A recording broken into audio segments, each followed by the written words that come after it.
मराठी भाषा पंधरवडा या शासकीय उपक्रमांतर्गत आज हदगाव तहसील कार्यालयामध्ये आपण मराठी भाषेचं संवर्धन करण्यासाठी शासकीय परिपत्रकाप्रमाणे प्रत्येक शासकीय निमशासकीय खाजगी आस्थापना शाळा महाविद्यालयांमध्ये 14 जानेवारी ते 28 जानेवारी या कालावधीमध्ये हा पंधरवडा साजरा करतो। हा पंधरवडा आपल्या तहसील कार्यालयामध्ये आज आपल्या सर्वांच्या उपस्थितीमध्ये तहसीलचे प्रमुख तहसीलदार साहेब, कुमार साहेब आणि या आपल्या कार्यालयातील आस्थापनातील गुळगुळे सर, राठोड सर, नायब तहसीलदार तामसकर सर, आपल्या सर्वांच्या उपस्थितीत आपण मला पहिल्यांदा इथे आमंत्रित केला, सत्कार केला त्याबद्दल धन्यवाद सर। आम्हाला फार बोलायची सवय असते आणि म्हणूनच मी तुम्हाला पहिल्यांदा विचारते की आपण किती वेळ हा कार्यक्रम घ्यायचा, कारण महसूल प्रशासनाला भरपूर कामं असतात आणि आपल्याला इतर जनतेची कामं करायची असतात, त्यामुळे उगीच पाला लावण्यात काही अर्थ नसते। आपल्याला माहित आहे मराठी भाषेचं संवर्धन करणं किती गरजेचं आहे आणि त्या दृष्टीनं आपल्या या पंधरवड्याचं एक वाक्य आहे आणि तिथूनच आपल्या पंधरवड्याची सुरुवात होते। महाराष्ट्रातील सुप्रसिद्ध कवी सुरेश भट यांच्या त्या ओळी आहेत, लाभले आम्हास भाग्य बोलतो मराठी, जहालो खरेच धन्य ऐकतो मराठी, जाणतो मराठी ऐकतो मराठी, बोलतो मराठी। या मराठी भाषेमध्ये सुरेश भटांनी जो महिमा व्यक्त केलेला आहे तो फार महत्त्वाचा आहे।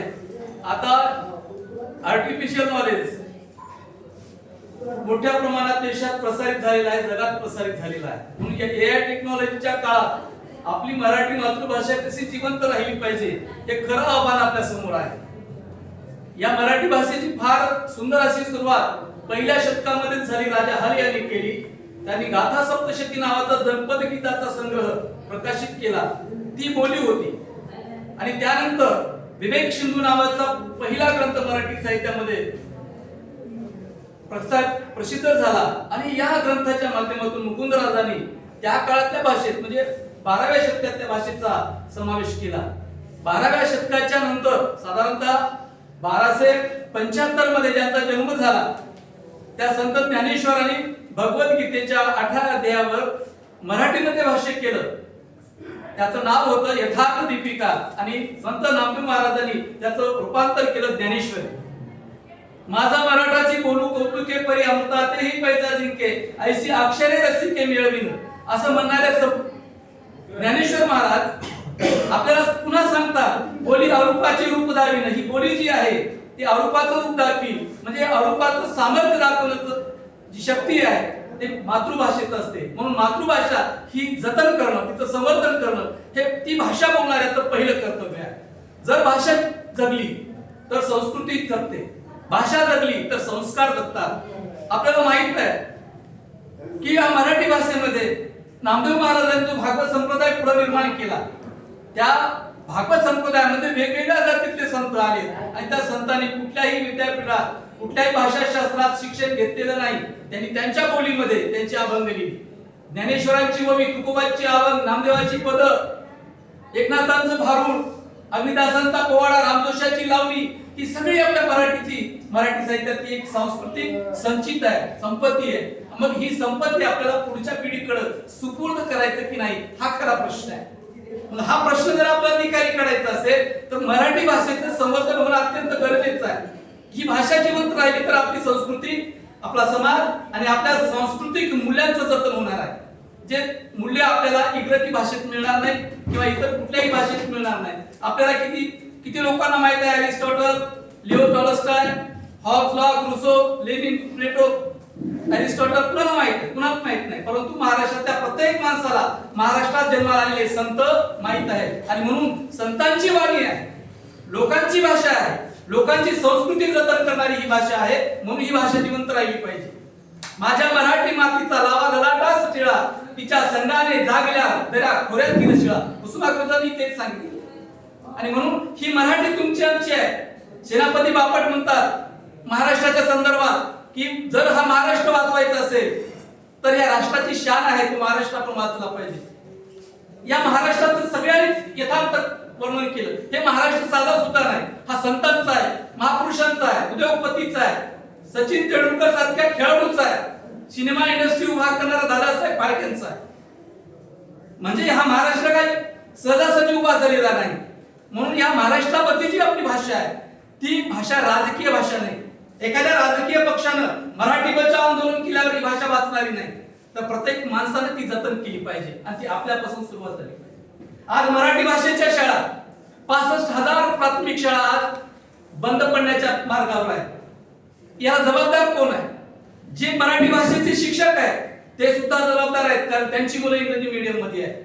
ते ज्या शाळेत शिकवतात, ज्या मराठी शाळेत शिकवतात त्या मराठी शाळेमध्ये त्यांचीच मुलं नाही, त्यामुळे इतर लोकांना त्याचा विश्वास राहिलेला नाही.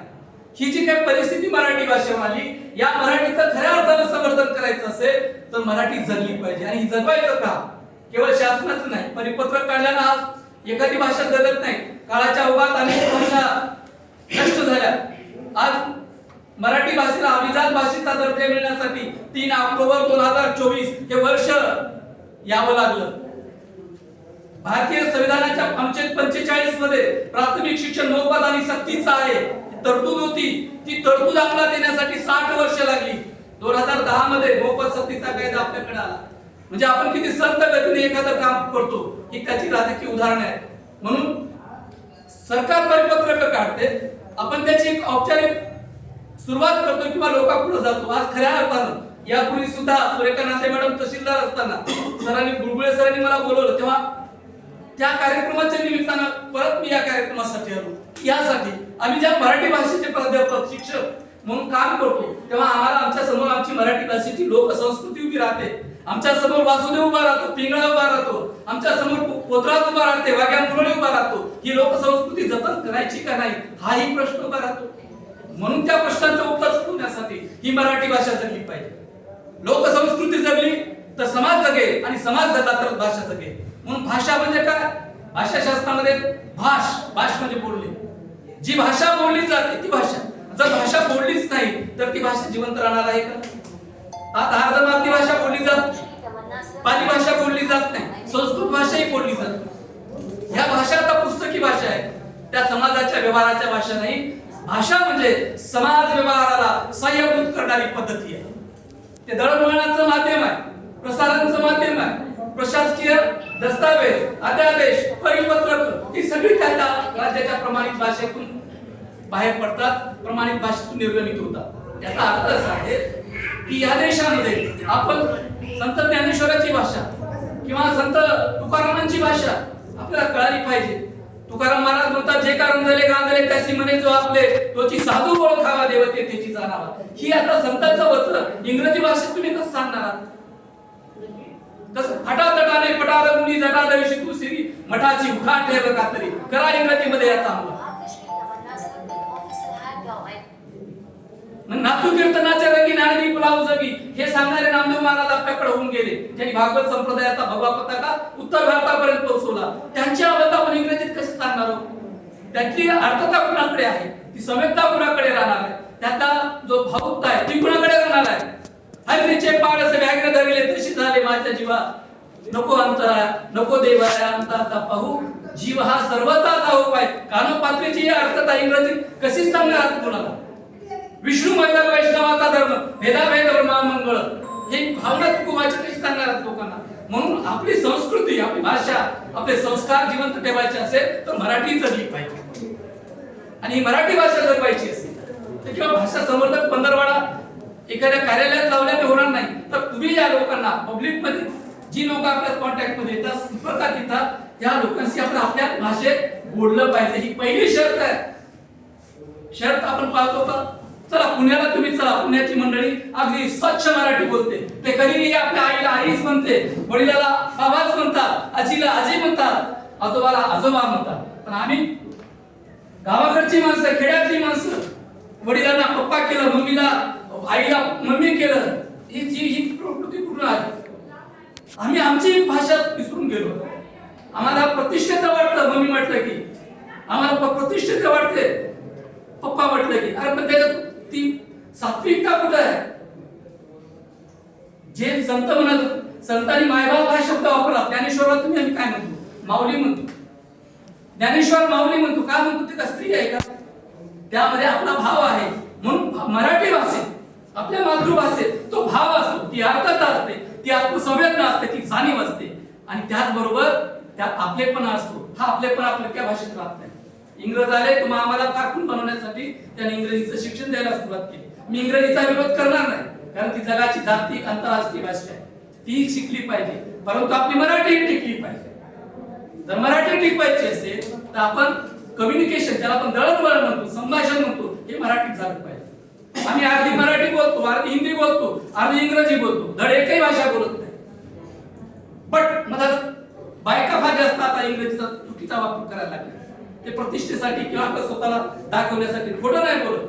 तुम्हाला मुसके बांधले की गाडीवर अर्धी इंग्रजी अर्धी मराठी, ते धड एक मराठी बोलत नाही, धड इंग्रजी बोलत नाही, तिलाही कळत नाही की आपण काय बोलायला. उगीच पुढच्या माणसावर थोडासा दबाव टाकण्यासाठी किंवा आपण काहीतरी शिकलेले आहोत हे दाखवण्यासाठी तीसाठी नाटकं करतात, म्हणजे भाषा बोलण्याची.